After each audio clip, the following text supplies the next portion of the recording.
Welcome to Webinar 2, where we'll be focusing on what to do next. So we'll explore the different stages of treatment, evidence-based treatment approaches and interventions, and the roles of the wider team involved. This follows on from Webinar 1, which explored how to spot the signs of an eating disorder, understanding what maintains the eating disorder, and initiating some perhaps difficult conversations.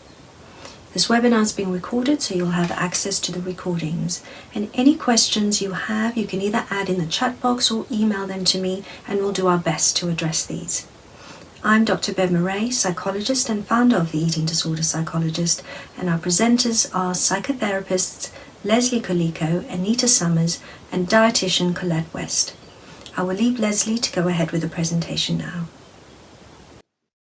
Okay, so I guess what we'll start is a round of introductions.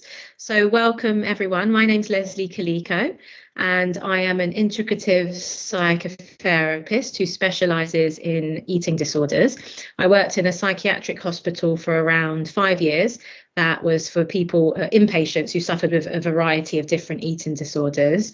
So the webinar today will be the different treatment approaches for the different types of eating disorders, following on from our last webinar. And so that's me. Anita, would you like to introduce yourself? Sure. Hi, I'm Anita Summers, and I'm a systemic psychotherapist, and I specialize in eating disorders, and I've worked in the field since 2004. I've worked in inpatient residential centers, and I ran an intensive outpatient program for individuals struggling with eating disorders in San Diego, California. Thank you. And Colette? Hi, I am Colette West. I am an advanced eating disorder dietitian, and I have around 3 years experience with inpatients and outpatients with eating disorders. I currently work in the East London NHS Trust as the eating disorder dietitian for their transformation project. So I work in the community and I have service users who have a variety of eating disorders. Thank you. So we'll be talking about different treatment approaches today. So all of us specialise in a different way. So we'll each do our own little bit.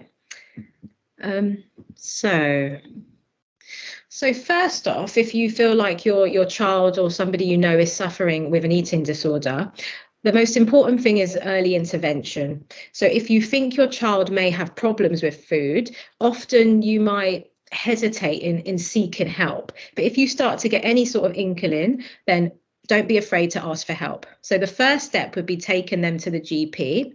The GP would be able to do any necessary physical monitoring, such as weighing or blood tests.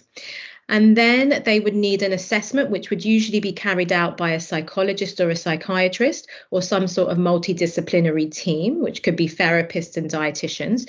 So that would determine what sort of eating disorder they have, perhaps how far along they are in their eating disorder. And that would help inform some of the treatment options.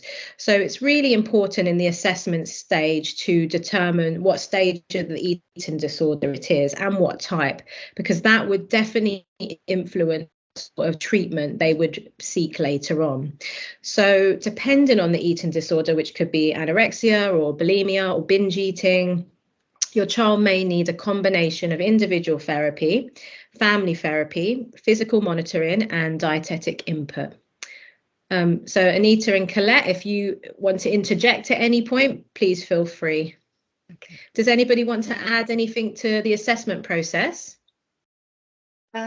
Can I actually just jump in and say, well, a part of the assessment is also looking at any recent weight loss or weight gain, any changes in behavior or mood, and then also if any behaviors have been identified around food that has changed recently. So that's also taken into consideration.